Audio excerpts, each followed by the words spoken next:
So the U.S. shot down these missiles believed to be targeting Israel by Houthi rebels in Yemen.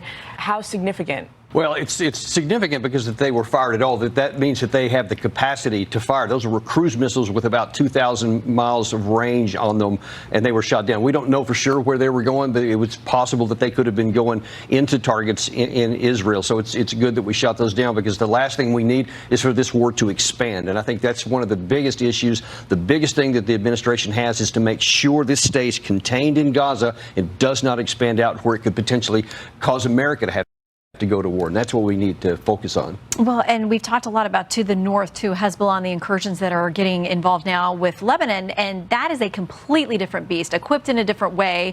That's another front that Israel or the rest of the freedom-loving world doesn't need to see open either. Absolutely. That probably is the key to whether this thing expands or not, is does Hezbollah come in? They have said that their plan is to engage a new northern front against Israel if Israel goes into Gaza. So they have to know that if they go into Gaza, they need to be prepared for a second front.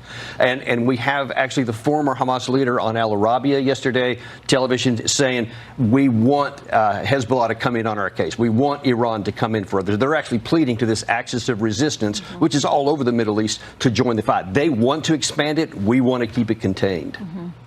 If you look back over the last few days, Colonel, you've seen U.S. military assets directly attacked in Iraq, in Syria. You've seen protesters assault U.S. embassies and consulates around the Middle East.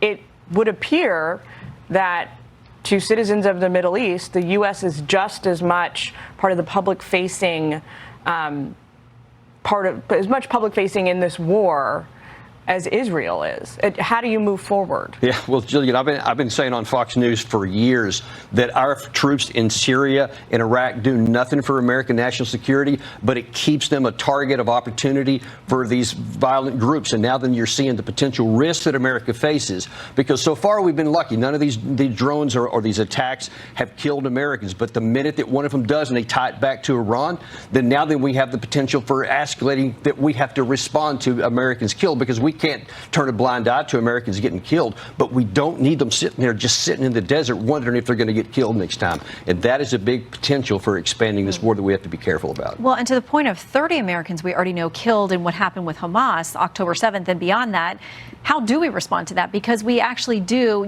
some people would argue we're at war with these groups too, because they're American lives, not to mention those that are still missing and potentially hostages. It's true. But what we have to do is we have to protect Americans that have been killed yet.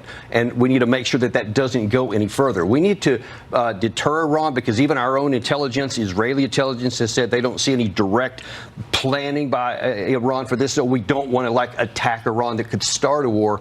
But we have to, as Secretary Pompeo said, he and I disagree on a number of things, but I sure agree with what he just said a minute ago, that we need to deter Iran and not to actually go to war with them, because that would be catastrophic for our interest. We do not need that. Israel doesn't need that. And then you have two nuclear powers fighting a ground war, which sounds incredibly dangerous. Sounds incredibly World War III-ish that none of us want to go to. You don't need to go there.